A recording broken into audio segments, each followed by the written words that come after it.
This is a production of Cornell University. It's so great to see people's faces, or at least the top half of people's faces. Great to be back in person.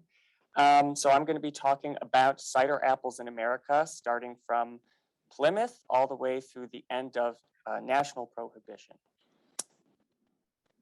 So I'm just going to give a brief overview of this talk. I'm going to be talking about the history of hard cider and apple culture in America. And so starting in the colonial period, going through early republic, throughout the 19th century, and getting into the early 20th century. And I'm going to be telling this history through American cider apples. So these are named cultivars that originate in England and America. And there are also a lot of unnamed cider apples. These are anonymous seedlings, species, hybrids. And then I'm going to be tying in some data that we've been collecting in the Peck Lab over the last 5 or so years, mainly juice quality data and some other phenotypic data about a bunch of these apples. So I want to start with a quote from James Fitz of Virginia, who in 1872 wrote, "Good cider is the wine of America." Now, this is not a shot across the bow at any of our viticulture and enology friends. So, peace, I come in peace. This quote really struck me. So this seems totally foreign to us in the 21st century America. Like, how can cider be the wine of America? It's like this niche product. It's barely 1% of the total alcohol that we consume and buy in this country. But from the colonial period up to like the mid-19th century, America's favorite beverage really was hard cider. It was the most economically important beverage. It was the most widespread beverage. It was grown and made on most farms in America. Beer was sort of this thing. It was produced in cities, and a minority of Americans lived at cities up until fairly recently, historically speaking. And most homestead orchards were for making cider rather than for having fresh eating apples or making pie or jam or whatever. And when I'm talking about cider, we think of just hard cider as, that stuff in a can or bottle. It's fermented apple juice, but historically speaking, it was a much wider pleiades, a constellation of different apple drinks. So there was cider, which I think most of us have probably tasted. And then there was Pomona wine, and the sort of lower rent version of this was called boiled cider. And so it was cider that was evapoconcentrated and then fermented. So it was stronger because it was more concentrated sugar. And this is similar to what they call fire cider in Quebec. But this tradition actually predates the Quebecois tradition by like 200 years or so. And then this was sometimes also made by cryoconcentrating instead of heat concentrating. So it's sort of like ice cider. Then cider royal, which is similar to what people call pommeau nowadays. And cider royal was like 1 part apple spirit to 3 or 4 parts cider. And then apple brandy or cider brandy, which people also called Applejack or apple whiskey or Jersey lightning. And it's called Jersey lightning because 1 sip of it will strike you like a lightning bolt. It's really strong stuff. So what is a cider apple? So there's this quote, and I've sort of heard people say this, and I can't really remember who I heard say this first, so I can't attribute it to anyone, but there's this idea, any apple that's used in cider is a cider apple. And that's very nice and inclusive and opening, it's open and there's no gatekeeping involved in it. But for the purposes of this, and especially to be historically accurate, I'm going to use a narrower definition of what is a cider apple. So this comes from Charles Downing in 1872. He wrote, "Cider apples are varieties frequently useless for any other purpose. The best for this purpose are rather tough, piquant, and astringent. Their juice has a high specific quality or specific gravity. So these are very sugar rich, they're astringent, they're spicy, they're tart, and they're often not used for anything else." So we measure the quality of a cider apple in its tannin content, its acidity content, its sugar content, and then finally aroma. So tannin we measure in the Peck Lab using the Follin-Chocolatu method, and there are other methods that people use, but this is the one that we favor. Acidity is measured as titratable acidity, reported in malic acid equivalents. Malic acid is the primary biological organic acid in apples. Sugar is reported as degrees Brix, soluble solid concentration. An aroma is a little harder to quantify, but it can sort of be quantified through volatile analysis. And Brittany's doing some stuff on that with nitrogen and volatile formation in the fermentation process. And then how do we classify apples once we have all this data? So this is a bit of an anachronism because this schema was put forth in 1903 in England, and that's like 3 centuries after the history of cider began in America. But it's a useful classification system. This is BTP Barker of the National Cider Institute. He and Mr. Edel came up with this Long Ashton system from Long Ashton, England, where the National Cider Institute was. And so they classified apples on 2 axes, on their tannin content and their acid content. And some of you might have heard this before in previous Peck Lab talks, but a quick refresher for those who haven't. Anything with less than 1.2 grams per liter of tannin would be considered sweet or sharp. And anything above that would be bittersweet or bitter sharp. And then for acidity, it's 4.5 grams per liter or like 0.45%. And so generally speaking, when I'm talking about American cider apples, most of them fall into the bitter sharp, but there are certainly cider apples that fall into all 4 of these categories, particularly in England and France. So here in the Peck Lab, one of the studies we've been doing over the last 5 years is a study of the USDA Malus collection. Malus is the genus that apples fall under, and crab apples. And up in Geneva at McCarthy Farm, there's a massive living collection of Malus domestica and other species and hybrids. And we've been analyzing the juice chemistry of accessions in this collection that are of interest for hard cider. And this has included, as I've found, some historic American cider apples. So now let's get into the history. So before, pre-Columbian times, there were Malus species, which we would call crab apples, that are indigenous to this continent.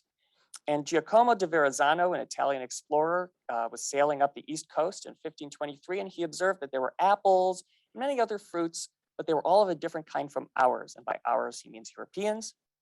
And these are Malus species.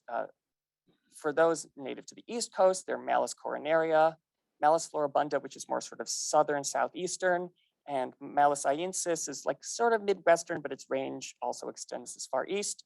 And they're typically quite small, very hard. They're greenish to yellow, so they don't really look like what we think of as an apple. And their skin is very highly aromatic. It's very perfumed. It's also very greasy, oily. And from what I've read, again, I'm not a member of the Haudenosaunee Confederacy, but from what I've read, in traditional foodways, Malus coronaria was sliced and dried, or it was ground up almost as a flour rather than as we would, think of an apple being used. And I've also read that it was part of the Haudenosaunee creation story. So here is an example of Malus coronaria from the USDA collection. So as you can see, it's quite small, 37 to 47 millimeters in diameter. It's just 25 grams. It's really quite tiny. It's very hard, and in fact, our penetrometer couldn't read the flesh firmness because it's so stinking hard. Very high acid, so just as a reminder, 4.5 is the minimum to be considered sharp. This is way up at 26. It's also quite bitter and astringent, well above 1.2. And so this was one of those native species that were used in indigenous foodways, but it was gradually adopted by the colonists and later American settlers, and Henry David Thoreau and several other people report that it was used in making hard cider. So then along comes Malus domestica, which was brought by European settlers. And the exact date is kind of uncertain. We don't know exactly when this species, well, it's really a hybrid of 3 species. That's why we call it Malus xdomestica. But we don't know, maybe it was 1620 in Massachusetts, maybe it was earlier with the founding of Virginia. But in 1628, the people of Massachusetts ordered some apple seeds from England. John Winthrop in 1634 ordered grafted apple trees from England. And in that same year, Lord Baltimore, who was founding Maryland, primarily for persecuted Catholics, told the settlers coming to Maryland, bring some apples and pear seeds for making thereafter of cider and perry. So I think this is probably the earliest mention of people growing these fruit for making cider in America. And then in sometime around 1639, Roxbury Russet, the first named domestica apple, originated in this continent. So here's Roxbury Russet. They think it originated in Roxbury, Massachusetts. It was so beloved that people actually took it and grafted it in Connecticut, and it was propagated that way throughout the Northeast. From what I've read, it's not really often described as being a good cider apple, but people would use basically any excess apples they had in hard cider. So this was probably part of the cider ways, I don't know, food ways, but the cider ways of the early colonial period. And so it's got sort of mild acidity, not much tannin, because it's more of a culinary fresh market apple. So we call it like a mild sharp. Then along comes Hewes Virginia crab. So the darker cider that is on everyone's left, I believe, is a single variety Hewes Virginia crab. And if you would like, please partake of that. I myself will imbibe a little bit.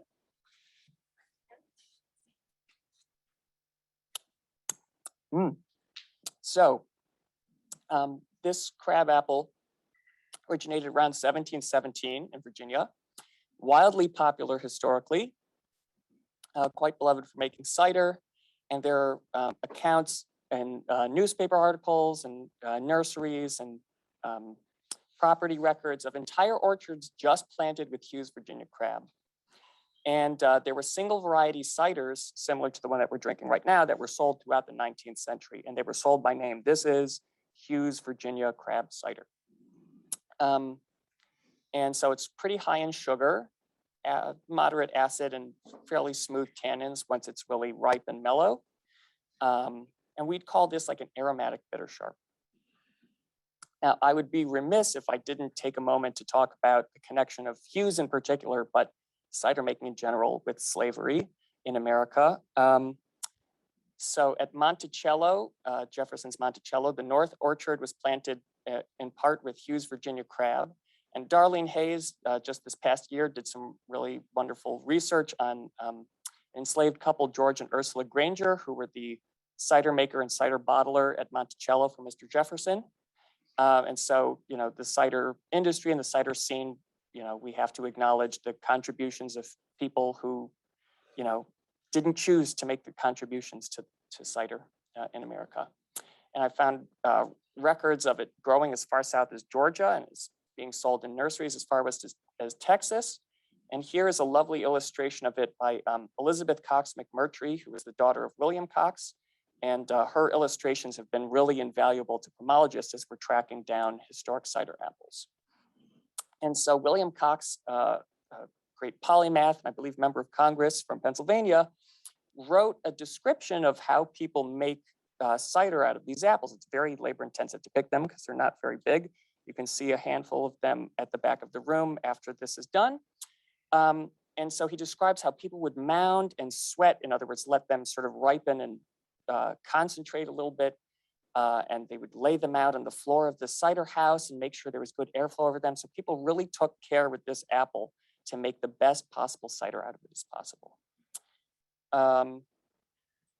And so as I mentioned, there were a lot of single variety ciders sold throughout America. And this wasn't just like a thing that you'd find in a handful of areas in Virginia. This was sold in New York, in New Orleans, in Philadelphia, in Lancaster, PA, Norfolk, Virginia, Kansas, Nebraska, Missouri. This was really a very cosmopolitan drink, and this apple in particular was really well renowned throughout the country as a cider apple. So pour one out, figuratively, not literally, pour one out for some of our lightly extinct cider apples, such as Roan's white crab. This was thought to be a seedling of Hewes, which we just tasted. It's likely extinct. This is the only illustration of it that survives. And then Tolliver, which was highly esteemed by Jefferson. It was the other variety that he had planted in his North Orchard. And there were some others, Wow's crab, Carolina crab, Columbia crab. And now we come to Harrison. So on your right is the other cider made from Harrison. This is a famous New Jersey cider apple from Newark. And it was said to originate in the orchard of Mr. Samuel Harrison in Essex County, New Jersey. It was first described by Mr. Cox in 1817. And this is another one where people would advertise their single variety. This is Harrison cider. I've got Harrison cider for sale. And it was thought to be lost until it was rediscovered in the 70s at a cider mill in Essex County, New Jersey. It's fairly high in sugar. It's kind of moderately acidic, just sort of at the threshold of being sharp. And it's fairly low in tannins. The phenolics are probably more sort of spicy or aromatic than bitter or astringent. And I'm going to taste the Harrison now.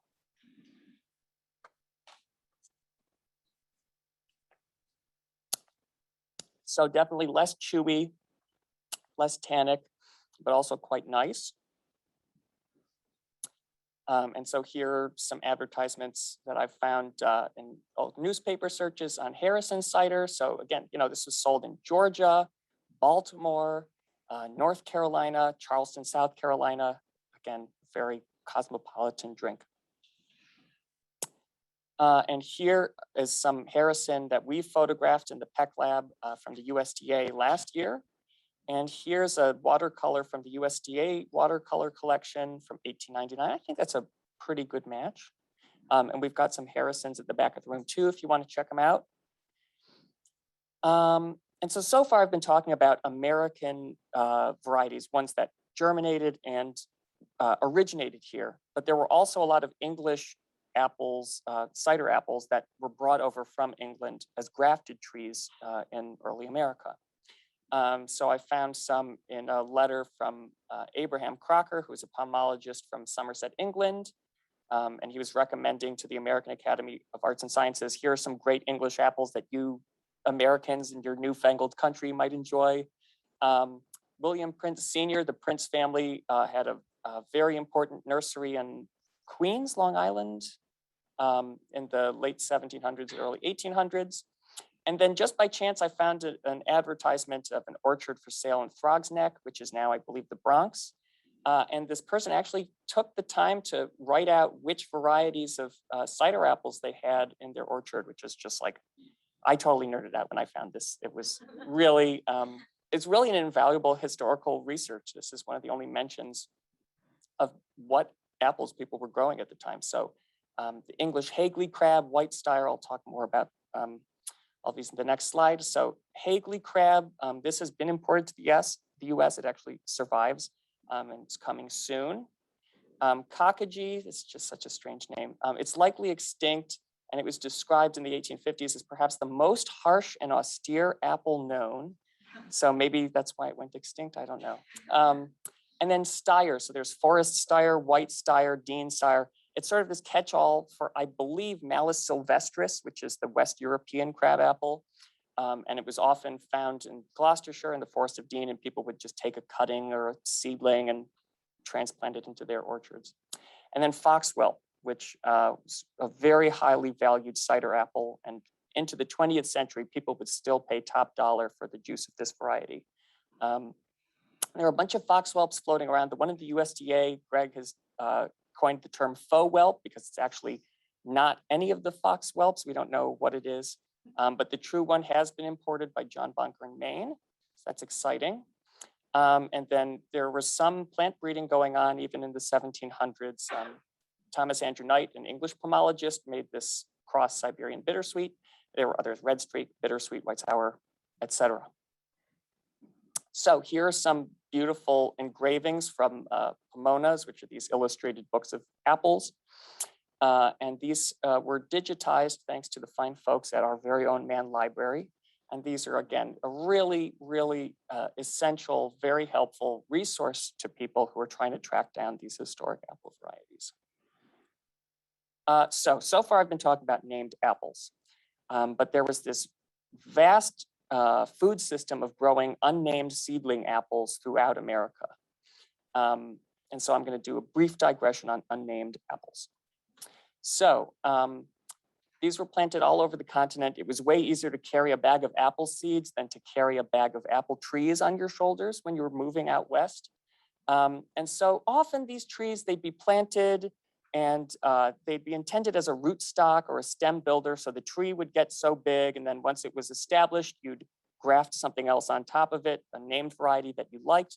But just as often, people would sort of say, that's good enough, and they'd leave it to stand. And They'd use a lot of the fruit for hard cider because it might not have been particularly good. It might not have been particularly bad. And Henry David Thoreau in the 1860s was already looking back sort of wistfully, kind of nostalgically at this earlier time. And he was saying, it would be a pleasant pastime to find suitable names for the 100 varieties which go to a single heap at the cider mill. And in the early Constitution period, right after the ratification of the Constitution, there was this battle, I don't know if you remember from American history class, between the Federalists and the Anti-Federalists. And so similar to today, identity politics and tribalism were very rampant in early America. And people tried, and I don't think they were all that successful, but they tried to co-opt the way people grew apples and what they used their apples for as some sort of tribal signifier of like whether you were a good Federalist or a Democrat. And back then, Democrat meant like populist or like mob rule. Now we think of democracy as like democracy, you know. According to this schema, you know, Federalists believed in agricultural improvement and grafting the most tried and true varieties and having well-maintained orchards, and they supported, you know, a strong Congress and a strong federal government. And then these, you know, rabble, the Democrats, they believed in agricultural subsistence. They just grew their apples for cider or for Applejack, and they had these sort of badly maintained, you know, crappy looking trees with water sprouts and suckers sticking out of them. And this, and again, like this is so similar to our politics today. People actually tried to turn what things you drank into some sort of signifier of what your politics were. It's just so ridiculous. So cider and beer and porter, which is like a low alcohol ale, and Pomona wine, these were like good federal drinks for, you know, better behaved people. And then these rabble were drinking their democratic drinks, whiskey and rum. And so this Federalist newspaper tried to actually like tell people, learn to prize those invaluable federal liquors, beer and cider, and learn likewise to despise spirituous liquors as anti-federal.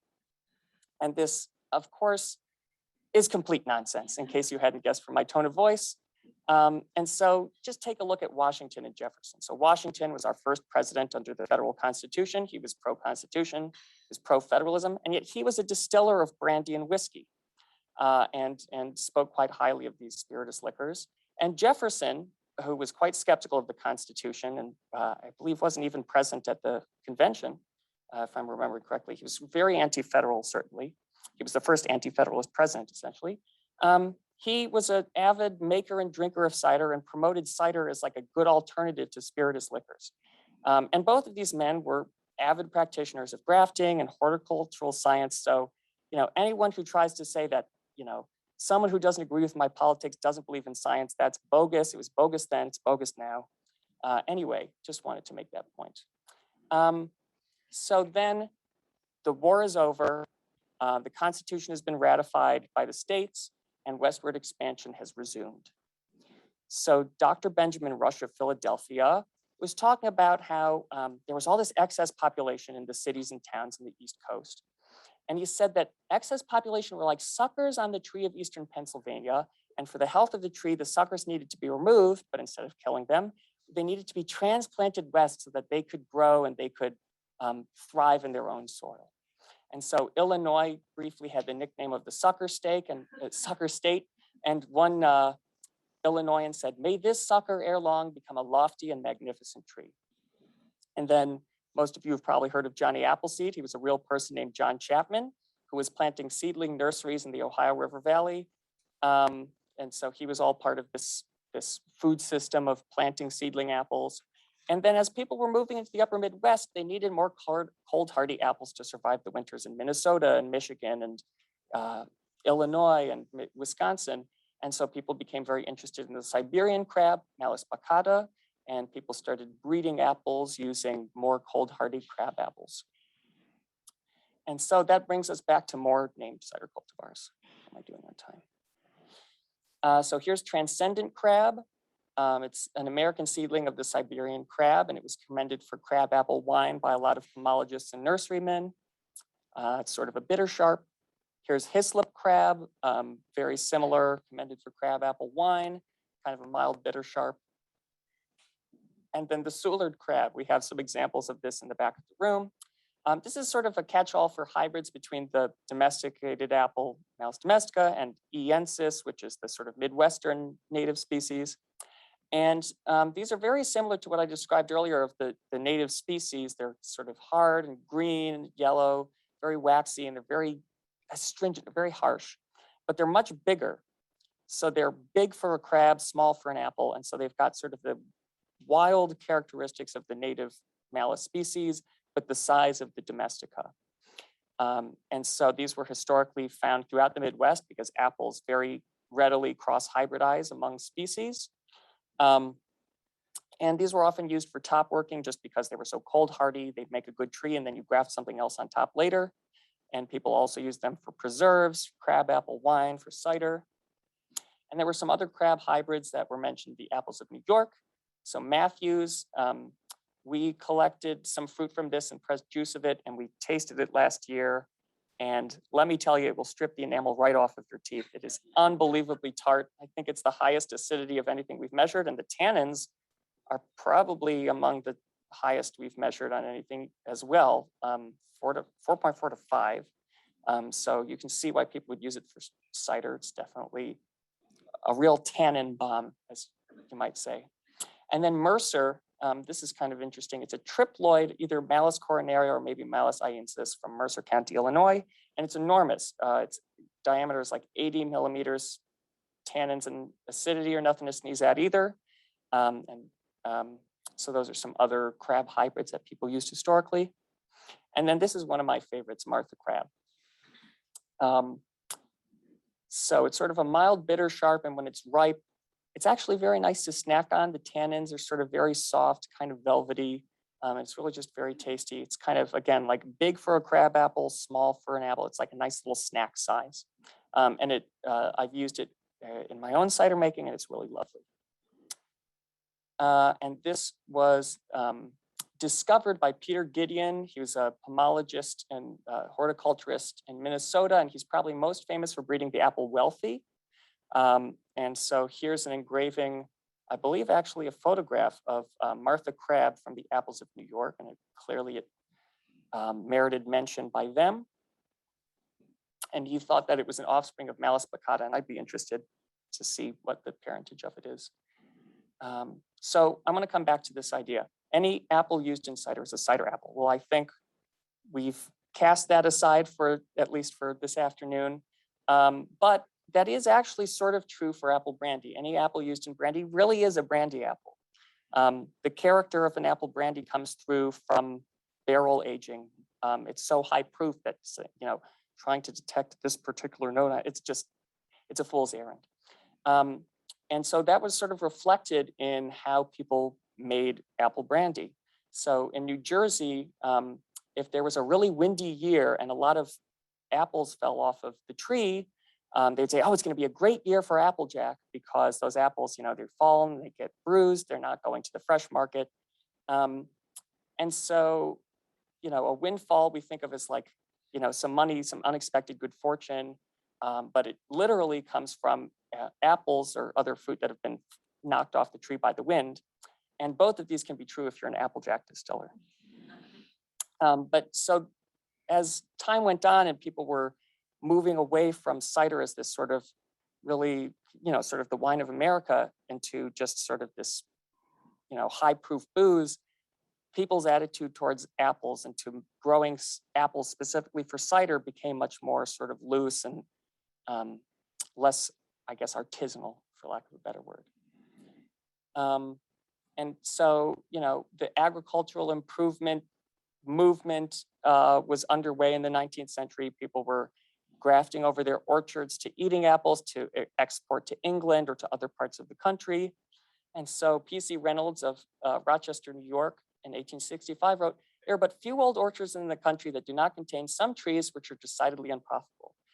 Some bear small, sour, natural fruit, and natural was a pejorative term in those days, only fit for cider or the swine. So that sort of really reflects what people started thinking of cider apples and cider as more generally. And William Allwood of Virginia, professor at Virginia Tech and very important macher at the USDA, said, in the United States, cider has been in the past too generally regarded as a product of very little importance from a commercial standpoint, and it has been too often so made that most persons of cultured taste have looked on it with little approval when offered as a beverage. And so from being America's most popular beverage, now it's just sort of this, throwaway agricultural byproduct. And it would really come down in its prestige and its esteem in America by the early 1900s. And so you look at census data, there's a huge drop off over the decades in the early 20th century in cider production. We don't know what happened during national prohibition because it was illegal to report.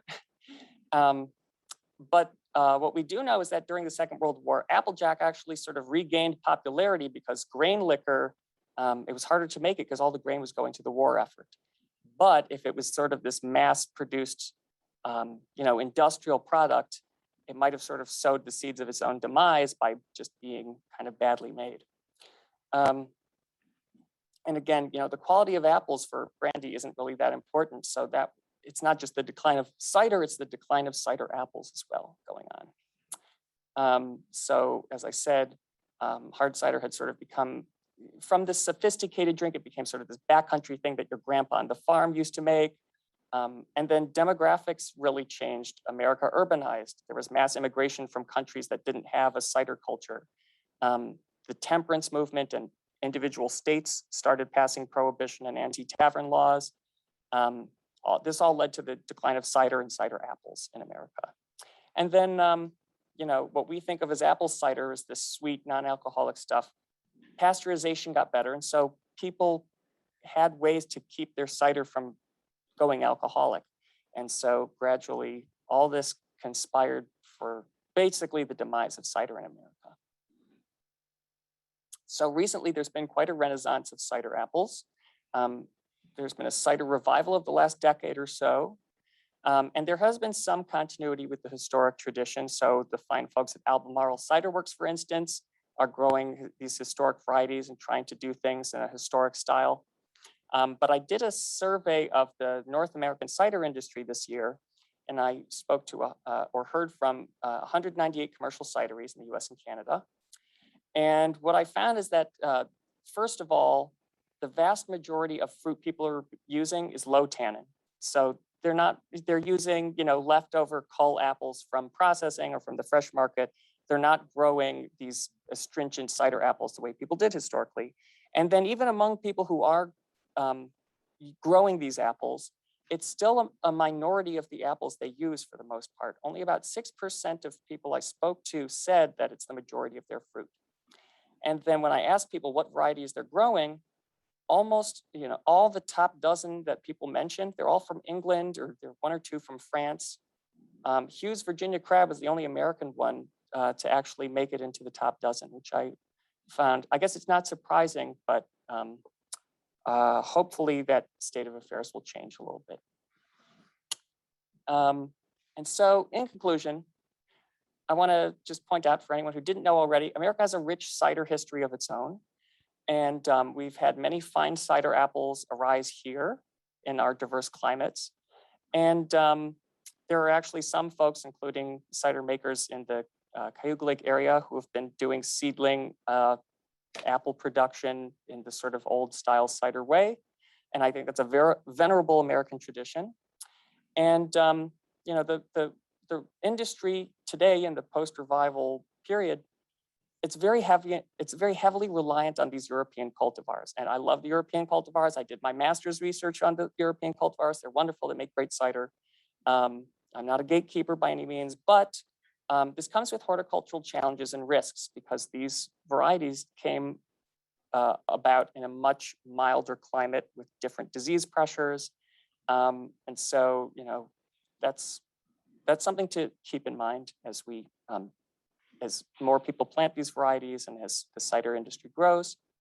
And for the most part, with a couple of exceptions like Hewes and Harrison and one or two others, a lot of these historical American cultivars have sort of been left out, perhaps just because people weren't aware of them, or maybe people weren't sure, there wasn't really much literature on them that was accessible. So, among other things, I hope that the work we've done in the Peck Lab highlights the American as well as the European cider apples. And cider is a big tent. It's a new industry. It hasn't become ossified or calcified the way other alcohol industries have yet. It's very dynamic, and so hopefully it can be a big enough tent to have room for the American, the European, the historical, and the modern. With that, I'd like to acknowledge the wonderful work of my lab mates, Mike Brown, my co-worker, who's been putting up with me for the last 5.5 years in the Peck Lab, Nathan Whitena, who began the field work in the USDA many years ago, 5 years ago now, Shantanu, Allie, Brittany, our fearless leader, Greg, and our wonderful summer interns who have helped over the years. And I want to give a thank you to all the pomologists and historians who came before me who, their writing and their work really enabled me to do this research. With that, here are various sources that I've referred to over the course of this talk, and I'll take any questions. Thank you very much. I remember when I was a little kid, we grew up not far from Walden Pond. We used to go to the apple orchards out there, and they'd make the cider out of the sweet cider that I was drinking, out of just all the drops, and they looked horrible. But I remember the cider being delicious. So, do you get delicious apple cider? I mean, if you use the drops, yep, and it's so, it will come back. Yeah. So, why are they so delicious? Well, so, Repeat the question, David. so the question was, can you remind me your name, by the way? Randy was asking. He grew up near Walden Pond, and he remembered drinking sweet cider, but it was made from the apples that fell to the ground. And can you get good cider from them? And the answer is absolutely yes. Drops are typically, when an apple is ripe, it will fall to the ground. Now, for the fresh market, we do everything we can to prevent that from happening, because we don't, once it falls to the ground, you can't sell it on the fresh market. But the ripening process of apples typically is they are ripest when they've fallen and have been on the ground for a few days. So in the hard cider industry, because it's all fermented, there's less of a food safety concern. And so any pathogens are typically denatured in the fermentation process. And so there's been a change in the FDA, is the FDA or the USDA? FDA guidance that they'll permit hard cider producers to use ground harvested apples. And in England and France, it's all ground harvested. So we're actually like sort of neurotically safety concerned as far as cider in America goes. So yeah, ground apples. Downside of having them drop on a drop cloth? The only downside is, if you think of it as a downside, is that they get kind of bruised, but actually the sort of bruising and it can improve the flavor of cider. You get sort of more caramelly kind of oxidized tannins out of it. So it's all a matter stylistically of which you prefer. Got one in the chat. What need, if any, is there for studying terroir in cider? The need. Every time people talk about terroir, my eyes glaze over because my nose and my tongue can't really detect subtleties that way. But I think for the people who care about terroir, I think there is a need for studying it. Soil quality does affect the quality of cider apples and apples more generally, not just minerality, but sugar content, tannin content. There's been a bit of work on that from France, so definitely important. Yeah. I have a question about Johnny Appleseed. I don't know how much you know about him, but apples are grafted. So was he like going around planting grafted apples from seed? Was he making the grafts himself? And what was his deal? Yeah, so he was planting seedling apples. The question was about Johnny Appleseed. Was he planting by grafting or by seeds? So he was planting by seeds, and his object was to have apple trees, I should say, to lay claim to land. So if you had trees, it didn't matter what kind of trees there were, as long as you had the right number, you had a claim to a land parcel. And the other thing was, at this time, continental paper money, it was really subject to inflation. It was practically useless. Banks would just make up their own money. There would be like dollars with owls on them. It was crazy time in America. Totally unlike today, right? And so having a hard tradable good was more useful and more economically stable. So people would actually have, Johnny Appleseed had contracts where he'd say, in return for so many apple trees in 10 years, so-and-so grants me this. So he was using them not just to lay claim, but actually as a hard tradable good, basically a currency. But he was growing seedling trees and he was leaving it to other people to graft. Related question: is there any difference in grafting for cider apples versus like a fresh market apple? Not at all. Nope, they're all just mutually compatible. Yep. Have we gotten questions from Geneva, by the way? Should I ask Geneva? Yeah, that was one. That was the one that came up about yeah. Anyways, so I don't know if you mentioned this or not because I was so enthralled. That was a great talk. Thank you. The difference between hard cider and applejack. So applejack is distilled, yeah, either cryo or in a heat still. David, I was wondering if you could explain a little bit more on the cultural perception of how Americans view cider now, because myself and a lot of people who are trying some of these ciders like the ones you brought today are always anticipating at first, at least if you don't know ciders that well, kind of a sweeter drink. And even generically at the bars and things like this, ciders are pretty sweet when even from the chemistry that you just shown us, there's astringency, there's bitterness, there's sharpness. So what happened in America that made Americans' current perception of cider to be this really sweet drink? And how do you foresee that changing once the tent gets larger, as you said?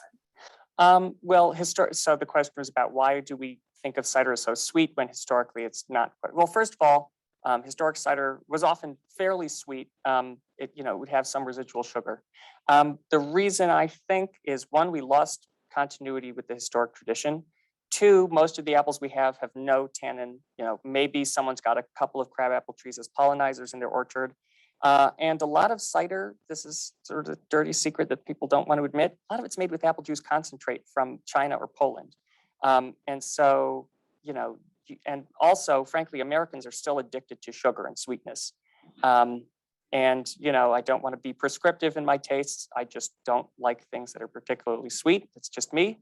And so I think we still, we wouldn't expect a Pinot Noir to be sweet, right? We wouldn't expect a Chardonnay to be particularly sweet. And yet, for some reason, just because the market has been dominated by an industrial product that's made with juice concentrate, we've gotten this perception that it's sweet when it doesn't have to be. So I think that's changing, Mhm. right? Because I can't stand sweet cider, and I didn't drink it for a long time and then my husband said, no, try this. It was fantastic. I mean, it was really good. And so, all these sweet wines, you don't see them anymore so much. And so I think you're in a great position, and this is going to continue to take off. I'm glad to hear that. And I should say, there are plenty of very good sweet ciders. Kieved or Cidre Boucher, it's a very old tradition in France, and they starve the yeast so that there's a lot of residual sugar, but it's balanced by tannins. So I think people are more willing to enjoy a sweet cider if there's also some backbone to it, if it's not just tart and sweet. Was there one more question in the back somewhere? Yes. Is there a historical or current tradition of using diseased apples to make cider? Diseased apples for cider. So when you look at treatises and tracts on how to make cider, so many of these, they're usually men, are writing, and make sure to only use the cleanest and least bruised and least diseased apples. Those are the best for cider. But if they keep having to say it, it implies to me, reading the gaps, that a lot of people were just taking the crappiest apples from their orchard and making it into cider. So I think yes, to answer your question. So one quick question.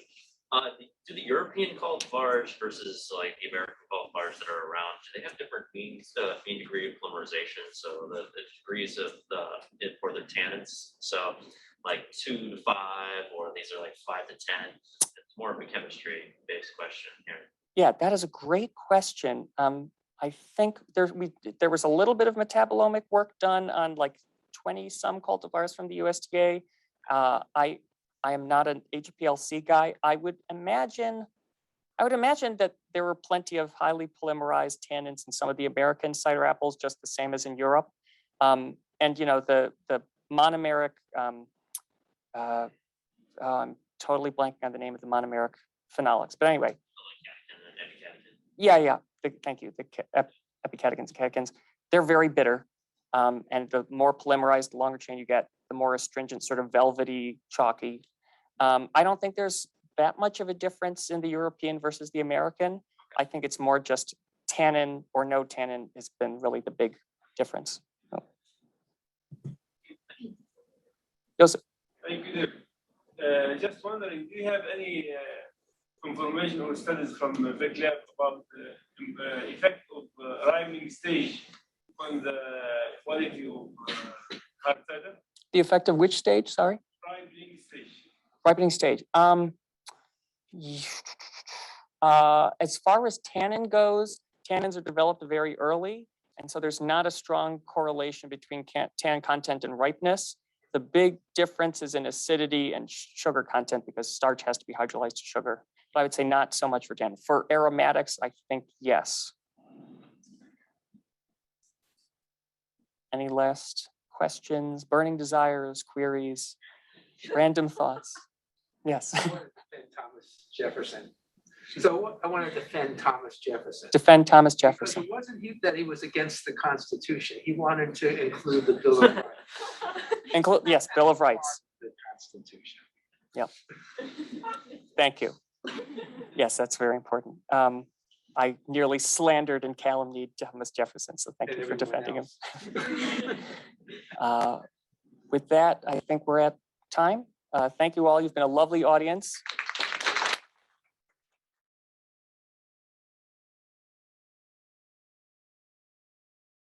This has been a production of Cornell University, on the web at cornell.edu.